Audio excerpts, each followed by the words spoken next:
when you find your identity, you'll have a stronger dignity. Welcome to the 7 Dimensions of Wellness, the podcast that helps you reassess your habits and helps you progress. The 7 dimensions are as follows: spiritual, physical, emotional, career, intellectual, environmental, and social. Reassess, progress. This is the 7 Dimensions of Wellness.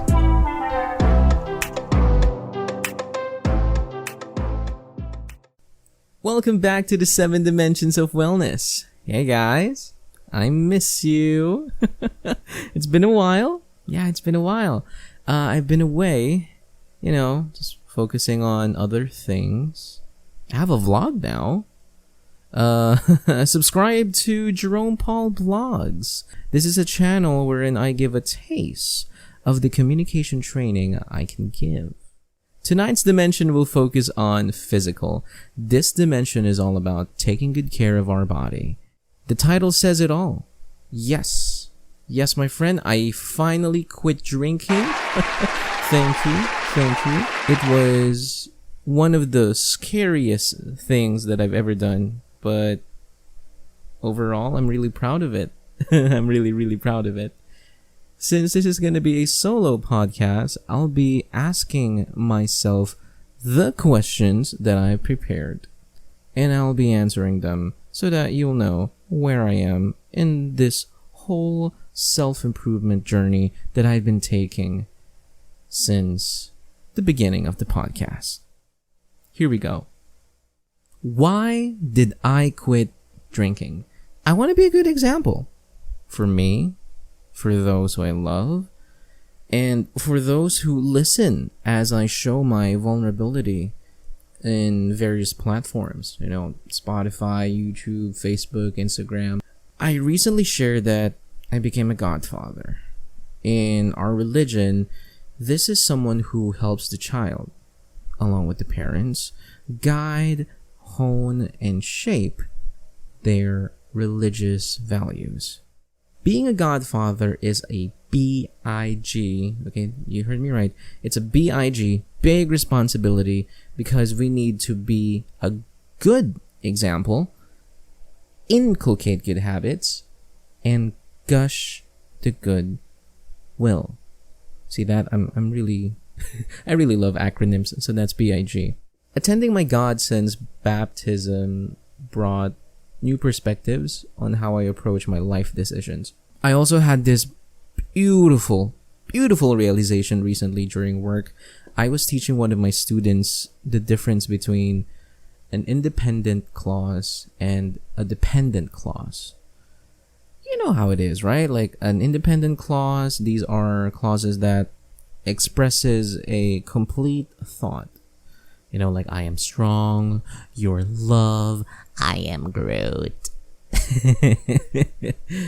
While dependent clauses do not, okay, I repeat, do not express a complete thought. It can be eliminated. It cannot stand on its own. Doesn't express a complete thought. So while I was teaching this to my student, I had this realization wherein I took my examples, the examples that I just said earlier, and related it to drinking. Like, I am strong when I drink alcohol.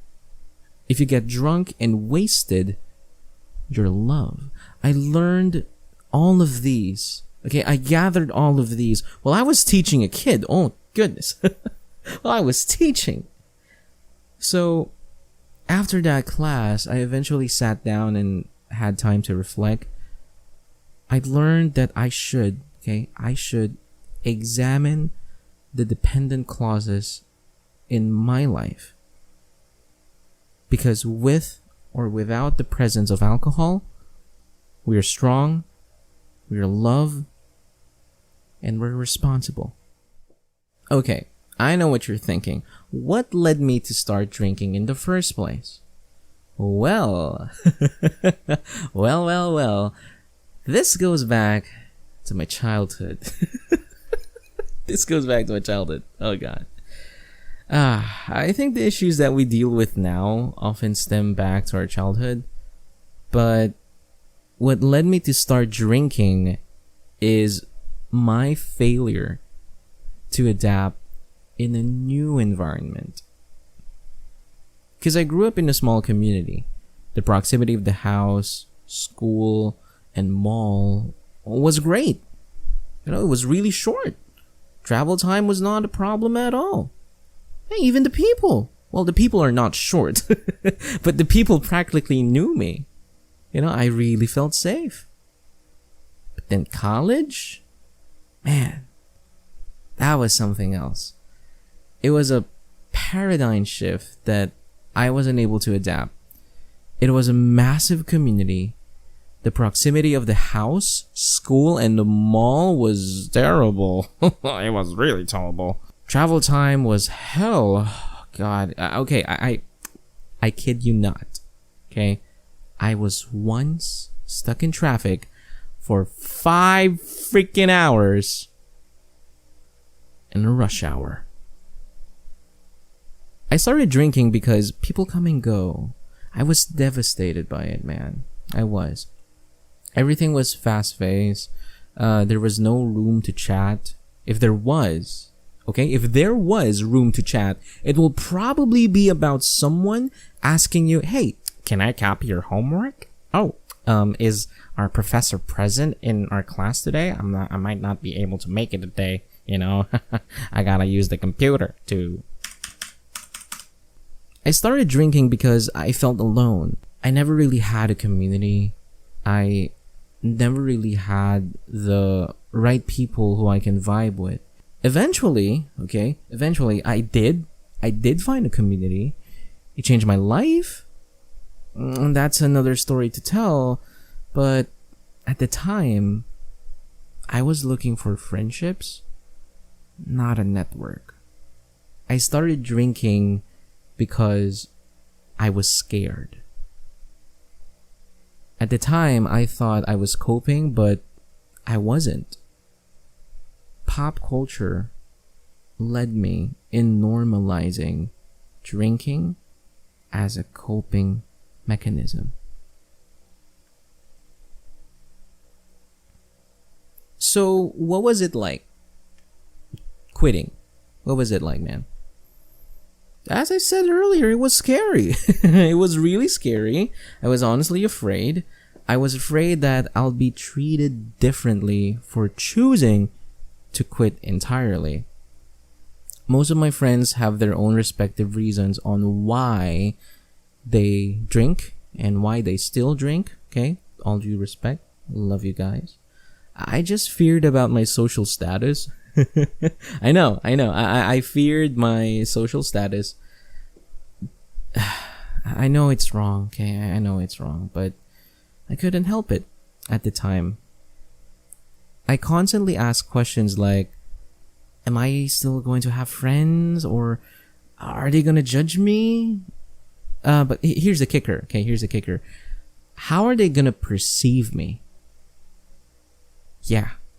So I was already framing it so badly because as much as I wanted to quit drinking, I feared that my friends will perceive me differently. My mentor, who also guests in the podcast, hey man, once said that I should never hinder someone's decision, especially if it's for their self-growth. I try to live by that advice every single day. Whenever I find myself being too anxious about how other people perceive me, I ask, hey, am I doing this for myself? On the other side of the coin, quitting was also exciting. It was exciting. I was excited because I can finally stop being drunk as an excuse. Being drunk is not an excuse for foolery. Okay, I'm gonna repeat that. Damn it. Being drunk is not an excuse for foolery. Speaking from experience, okay, speaking from experience, I had several stupid decisions that led me to my personal demise. And now I'm not proud of it, but I have accepted and learned from it. That's why I ask people not to be blinded by my big wins. I'm a man who makes mistakes, and my mistakes, I learn from them. I try to be better each day. Because I hit rock bottom. I hit rock bottom. I did, man. I did. I was 20. I'm 24 now. That's another story to tell, okay? But I did hit rock bottom. I was at the lowest of my lows. I'm really grateful that I was able to bounce back, because I learned that when you find your identity, you'll have a stronger dignity. I'm doing this for myself and to those who believe in me. For those who left, pause, or even cut our friendship, hey, okay, I know you're listening, maybe, hey guys, I never thought ill of any of you. I never did. Okay, again, it's for your own self-growth. It's for my own self-growth. You're a blessing. Okay, you're a blessing in my life. You're also a lesson. We're just on different paths right now. Here's a juicy question. How drunk of a drunk were you? Here we go. Okay, so I was a heavy drinker. I was, okay. I was a heavy drinker.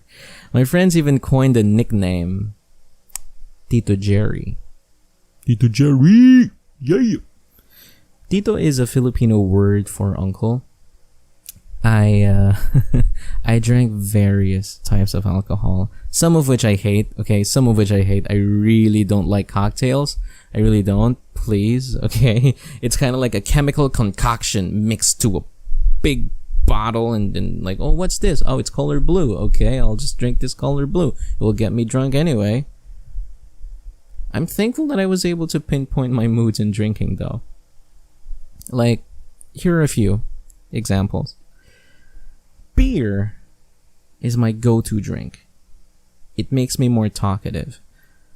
Now, I kid you not, I had a lot of heart-to-heart conversation with the boys with the help of beer. Wine makes me angry, though. Yeah, I'm not kidding. Wine makes me angry. I don't know exactly why, but looking back, I think it made me angry because it's socially accepted. Like, if you see a man in a store buying a bottle of wine, you'll instantly think it's a celebration. It's often synonymous to a life event, life celebration. Like, hey man, congratulations. Proud of you. But if you see a man buying 1 case of beer, oh man, you'll instantly ask these to yourself, hey, what's the problem? What's the story? Okay, who's recently single? Who is? Oh man, it's a stereotype, okay? It's a stereotype. It happens. Come on, it happens. Rum. Rum. Yo ho ho and me bottle of rum. Rum makes me believe. Okay? No. Sorry. Let me rephrase that. Rum dares me to believe. Okay? Like, I'm a pirate. Yeah. I'm a Jedi. I'm a Jedi.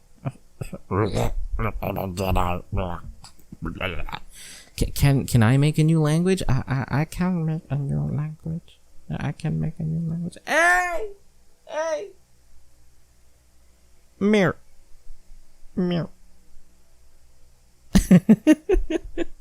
So no. Okay. Now there's no scientific evidence that this certain alcohol brings out this certain behavior. It often varies to each person, right? Like, some of you even relate that you also have a lot of heart-to-heart conversations with your best friend with the help of beer. But here's the thing. BBC conducted a research back in 2017 asking 300 people, how does alcohol affect them? And the answers that I gave earlier, it varied. It was a whole different level. So I had a lot of fun. Drunk stories my friends will probably share in the comment section. Oh god. Those were the good times. I also had my bad. But sadly, and I'm thankful, this is the end of Tito Jerry. This is it. Yeah. Okay, last and not least, how did you start the process? As I mentioned earlier, I did a lot of self-reflecting. I start reflecting, gaining perspective, and being accountable. That's an acronym. You got that acronym? Did you get it? Oh yeah, it's RGB. RGB is another acronym for red, green, blue. I had to see the process as multi-dimensional. This isn't a new thing, okay? This isn't a new thing. RGB, you know that, right? It's a colorful spectrum. Again, this isn't a new thing on how to start a process. Everyone had their drinking phase. Some eventually got sober with numerous coping mechanisms. It's a good thing. It's a trial and error process, like mine. So, I have to tell myself that this is my journey. Okay, that this is my journey. Like, I have to constantly repeat that to myself. Dude, Paul, this is your journey. This is my journey. What's good for you may not be good for me. Tweak it a little bit. Okay, use another approach. That's why reflecting, gaining perspective, and being accountable are the ingredients that help me become sober.